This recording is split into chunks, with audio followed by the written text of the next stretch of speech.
Break के बाद एक बार फिर से आप सभी दर्शकों का अन्नदाता कार्यक्रम में स्वागत है। बढ़ते हैं अगली प्रस्तुति की ओर।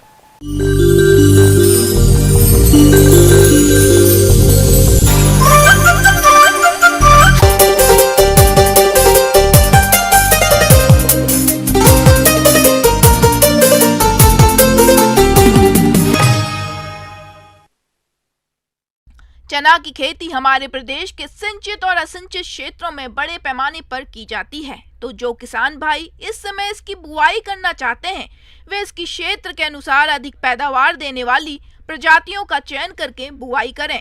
तो आप चने की कौन कौन सी किस्मों का चयन करें और इसकी बुआई करते समय किन किन बातों का खास ध्यान रखें, इस बारे में जानकारी के लिए देखिए कार्यक्रम की ये विशेष प्रस्तुति।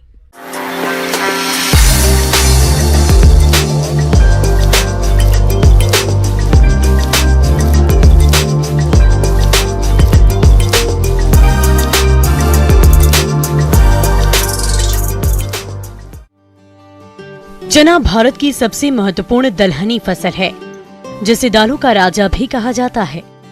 इसमें 21% प्रोटीन, 61.5% कार्बोहाइड्रेट और 4.5% वसा होती है। इसके अलावा इसमें कैल्शियम, आयरन की भी अच्छी मात्रा होती है। चने का उपयोग दाने और दाने से बनाई गई दाल के रूप में खाने के लिए किया जाता है।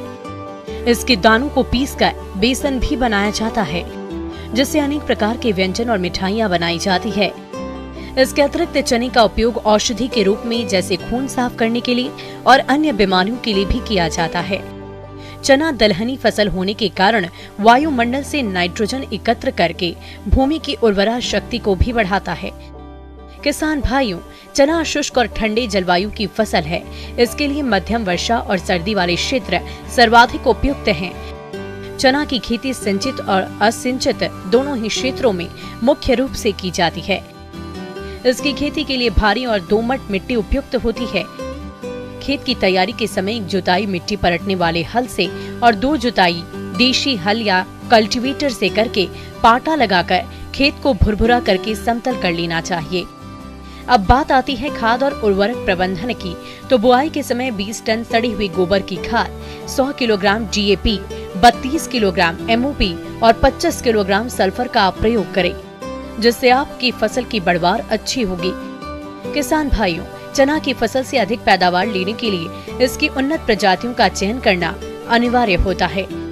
तो आप इसी बात को ध्यान में रखते हुए चना की उगटा अवरोधी उन्नत प्रजातियां राधे अवरोधी KWR 108, KGD 1168, उदय, पूसा, BG 27 का चयन करें, जिनकी औसत उपज क्षमता 25 से 30 कुंतल प्रति हेक्टेयर है। और काबुली चना में काबुली चना 2, प्रगति, शुभ्रा, उज्जवल, हरा छोला 3 प्रजातियों का चयन करें, जिनकी औसत उपज क्षमता 18 से 20 कुंतल प्रति हेक्टेयर है।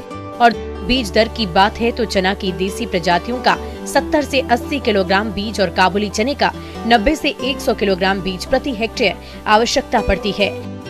किसान भाइयों, बीजों को हमेशा किसी विश्वसनीय और प्रमाणित संस्था से ही खरीदें और रोगों से बचाने के लिए थीरम 3 ग्राम से प्रति किलोग्राम बीजों को उपचारित करें।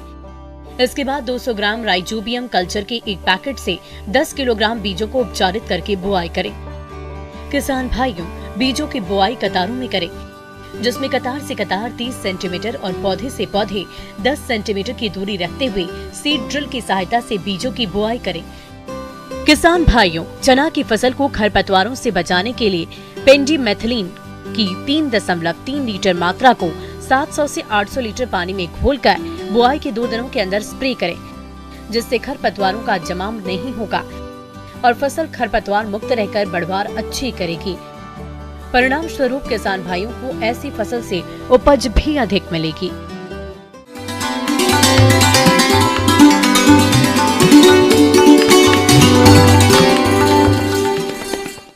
अन्नदाता हेल्पलाइन निःशुल्क फोन संपर्क सेवा के माध्यम से आपके द्वारा पूछे गए प्रश्नों में से 1 या 2 महत्वपूर्ण प्रश्न को हम अपने कार्यक्रम में शामिल करते हैं। इसी के तहत आज का चयनित प्रश्न और इसका जवाब इस प्रकार है।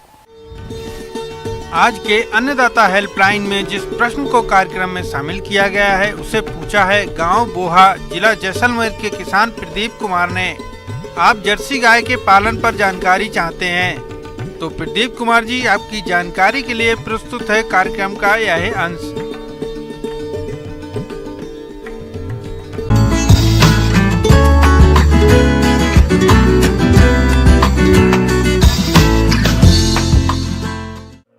भारतीय संस्कृति में गाय का बहुत ही ऊंचा स्थान है। प्राचीन काल से ही ये भारत की अर्थव्यवस्था की रीढ़ रही है। आजकल भारत में विदेशी गाय बहुत ही लोकप्रिय हो रही हैं। वैसे तो भारत में कई नस्ल की गायें देखने को मिलती हैं और इन्हीं नस्लों में जर्सी गाय भी एक है। दुनिया में सर्वाधिक दूध देने वाली गायों में HF गाय के बाद ये गाय दूसरे नंबर पर है। जर्सी गाय वैसे तो ठंडे इलाकों में ज्यादा पाई जाती है, लेकिन ये अपने आप को मौसम के अनुसार ढाल लेती है, जिसकी वजह से ये गर्म वातावरण के लिए भी अनुकूल बन जाती है और ठंडे वातावरण के लिए भी। जर्सी गाय काले और भूरे रंग के मिश्रण में पाई जाती है। इसका माथा चौड़ा और आंखें बड़ी होती हैं। इसकी औसत ऊंचाई 46 इंच यानी 4 से 5 फीट होती है। ये गाय अन्य गायों की तुलना में थोड़ी छोटी होती है। जर्सी गाय के रखरखाव में और गायों की तुलना में कम खर्च और समय लगता है। अन्य नस्लों की गायों की तुलना में इन गायों का स्वास्थ्य ज्यादा बेहतर रहता है। इसके अलावा ये गाय अन्य गायों की तुलना में दूध का उत्पादन भी बहुत जल्दी करने लगती हैं। ये गाय सामान्यतः प्रतिदिन 20 से 25 लीटर दूध देती हैं और अन्य गायों की तुलना में बहुत अधिक है। अपनी अनेक खूबियों और किसानों के लिए आर्थिक रूप से फायदेमंद होने के कारण ये गाय आजकल डेयरी किसानों की पहली पसंद बनी हुई है। यदि किसान भाइयों आप इस नस्ल की गाय का पालन करना चाहते हैं तो ये गाय अमूमन 40 से 60 हजार रुपए के बीच मिल जाती है। इसकी कीमत और भी कई बातों पर निर्भर करती है, जैसे कि जर्सी गाय की दूध उत्पादन की क्षमता, उम्र और उसका स्वास्थ्य आदि। इन्हीं बातों को ध्यान में रखकर ही कोई खरीदार इसकी सही कीमत का अनुमान लगा देता है। इस तरह किसान भाइयों आप इन्हीं सब बातों को ध्यान में रखकर यदि जर्सी गाय का पालन करते हैं तो आप इनसे अधिक दूध उत्पादन के साथ अच्छा लाभ भी कमा सकते हैं।